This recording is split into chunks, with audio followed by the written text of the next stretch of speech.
Well, welcome back, you guys, and I would like to introduce another wonderful guest, and her name is Cynthia. Cynthia, thank you so much for coming on my show. Thank you. So, Cynthia, share with us a little bit about what the Holocaust Education Center is all about. Okay.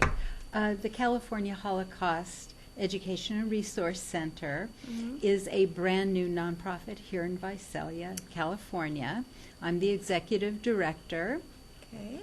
And our mission is to provide education that is founded on the principles of human dignity and social justice, as well as equality and world citizenship. Oh, wow.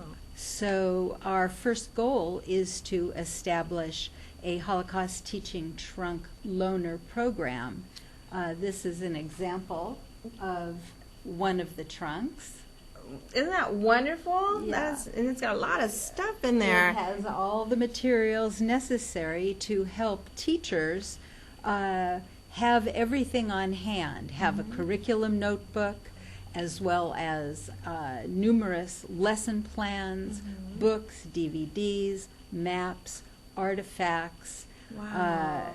and poster exhibits to display to their students within the classroom, because it's difficult for Central Valley teachers, for some of them who may not be as familiar with the Holocaust specifically and genocides generally, to be able to research and pull all of the information together. Right. So on the coast of California, in San Francisco, Los Angeles, San Diego, there are multiple museums and multiple programs, and many Jewish people who are very well educated in teaching the Holocaust and the genocide and the danger of those events to Western civilization. But in the Central Valley, not so much. Right. Not so much. Right. And so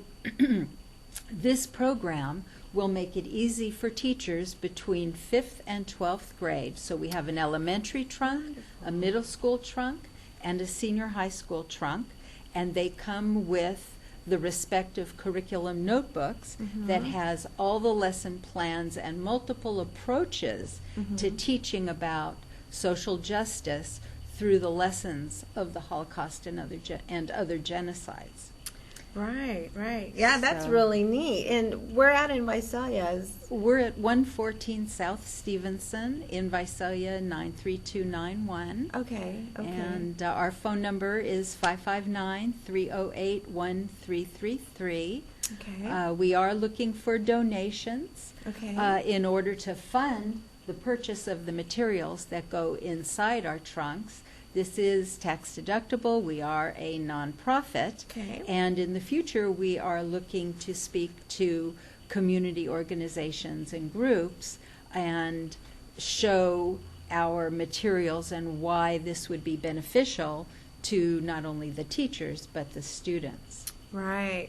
That's wonderful. Thank you. That's really neat because we don't have anything like that. Like you said, here in Central Valley, and a lot of us are left out, and we're not getting educated, as far as our history and stuff like that. Right. So that is wonderful to know. Thank you. What are these buttons here? These are lovely buttons. Okay, well, a separate project that we are co-sponsoring Okay. is a Holocaust memorial built out of buttons for the 6 million victims of Nazi terror in World War II. So we're going to build a Holocaust memorial in Visalia.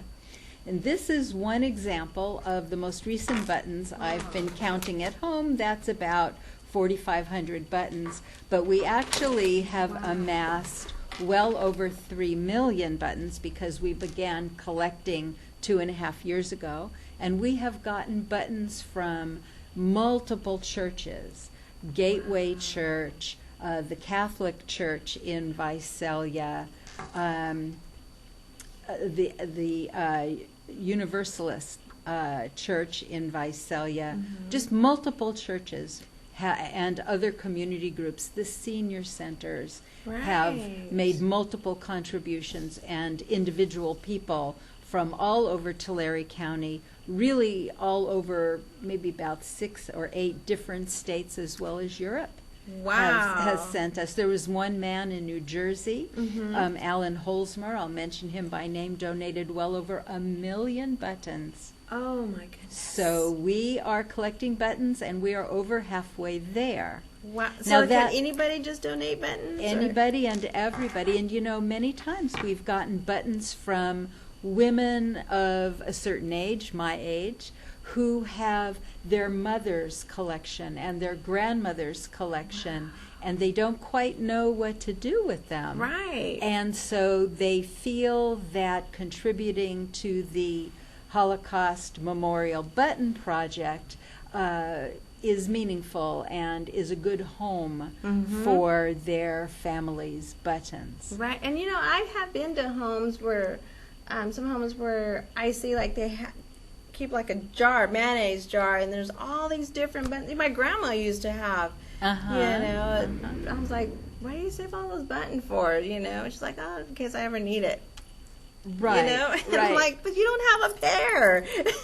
Right. Well, our buttons, one of the reasons we decided on 6 million buttons, which is the goal, that's the number of Jewish men, women, and children who were murdered by the Nazis. Right. Wow. However, 11 million people actually died. There were other groups of people that Hitler targeted. He targeted the Polish people. He targeted the disabled because they didn't fit into the Aryan format of what he wanted. Gypsies, Roma, homosexuals, and others. Right. So there were 11 million people who actually perished in the Holocaust. 6 million were innocent men, women, and children who were killed simply because they were Jewish. Right. Yeah, that was... Right. So I'm feeling like this is the best program that I've come across. I'm originally from Los Angeles. Wow. I grew up riding my bicycle very close to the Museum of Tolerance and even closer to the Museum of the Holocaust, which was built by the actual survivors of the Holocaust. And in fact, my grandmother was one of 8 children in her family. We are from Amsterdam and in Holland, and 6 of my grandmother's siblings perished at Auschwitz. Now, my grandparents, this is not just something I read about in a family history, my grandparents lived with us. So I knew my grandmother, and my little friends in the neighborhood at that time in the 50s and early 60s, many grandparents lived with their grandchildren and their children. And so I would play in and out of, they would come to my home, I would go to their home. And so I would hear the stories of Holocaust survivors who had escaped. Now, my grandmother came early. She came before the war. And so that's why she came with my mother and aunt as small children. Actually, my grandfather sent money and brought them over.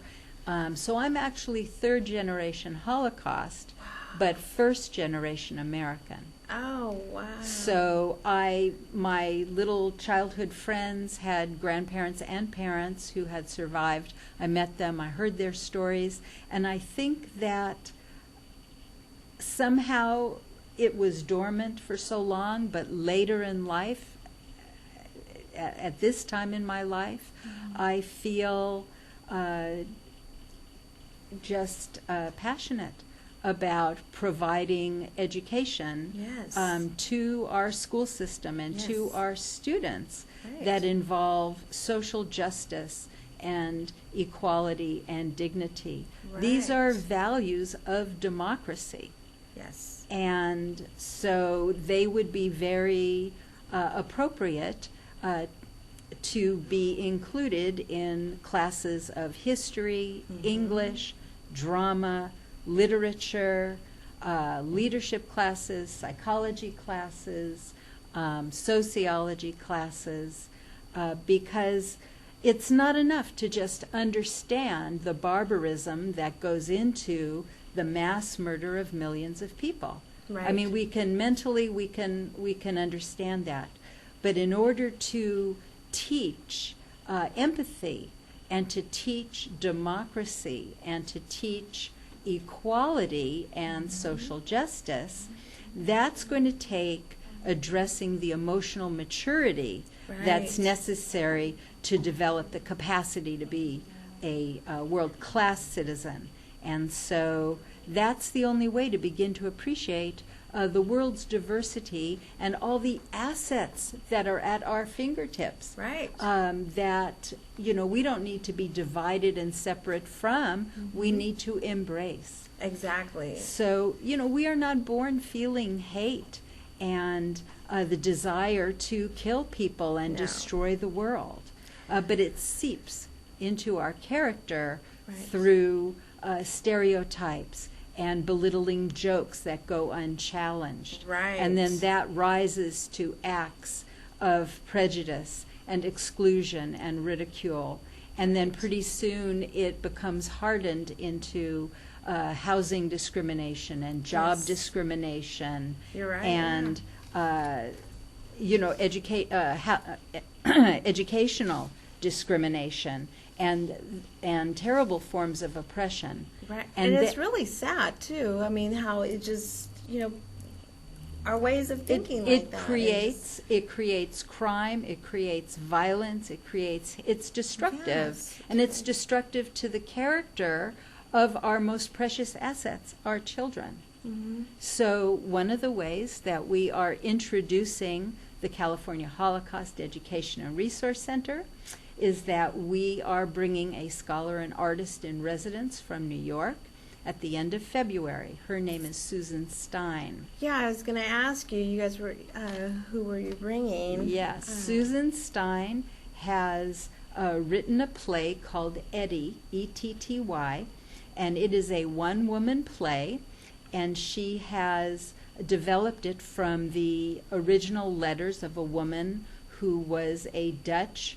Jew who lived during the time of the Nazi occupation of Amsterdam. Mm-hmm. And she is going to be giving student writing workshops, teacher workshops, as well as performing her play, Etty, at St. Paul's School on February 28th at 7 o'clock. That's a Saturday night. Okay. And also at the Sycamore Valley Academy, which is a school also in Visalia. Okay. That will be on Friday, the February 27th at 7 o'clock. Awesome. And how long is the show? The play is 1 hour, and it's followed by a 15-minute to 30-minute discussion. Oh, okay. And Ms. Stein is available to do more student writing workshops, teacher workshops, or to even schedule additional plays. Okay. Now, if her play is for a younger audience, then she has adapted that for the experience of a younger student. It won't be as complex or intense, and then it's a 30-minute play or a 40-minute play for the younger students. But for high school and adult, it's a 1 hour play. Oh, wonderful. That sounds very interesting. I definitely want to go. I'm going to have to put that on my schedule because, Thank you. Again, I mean, this is something that's not taught in schools, like you said, and we tend to forget the histories and stuff like that. And this will probably kind of help maybe the children to understand, where we came from and why things are happening the way they are. They'll understand the pyramid of hate and how it starts with prejudicial attitudes and then actions, and it leads to violence, and God forbid it can lead to very serious situations like what happened in Nazi Germany, where they changed the laws and rounded up people into ghettos, and from there transported them right out of the country by cattle car to concentration camps and killing camps. Yes, yeah. So the tickets for the play are $15 per person. Okay. Seniors and students are only $10. Okay. And the income from the play is going to go to purchase more trunks. And this is an example of the trunks that are on loan for Okay. elementary, middle, and high school students. Wonderful. They have the curriculum notebooks, which has just a variety of approaches to teaching the Holocaust, as well as tons of lesson plans. Okay. And it's geared, again, by age and grade, elementary, middle, and high school. Inside the curriculum notebook are the lesson plans that are used with the contents of the trunk. So we have posters, books, DVDs, artifacts, Wonderful. and we also have a poster exhibit that can be used inside the classroom. Okay. And it also tells about the other Holocausts and genocides that have taken place in the 20th and 21st century. Okay. You know, the Well, Armenians, wonderful. the Bosnians, the Cambodians, you know. Okay. So, Well, wonderful. Well, you guys get a hold of Cynthia there in Visalia. thank you. And if you have any buttons to give away, get a hold of her. We'll be right back after this.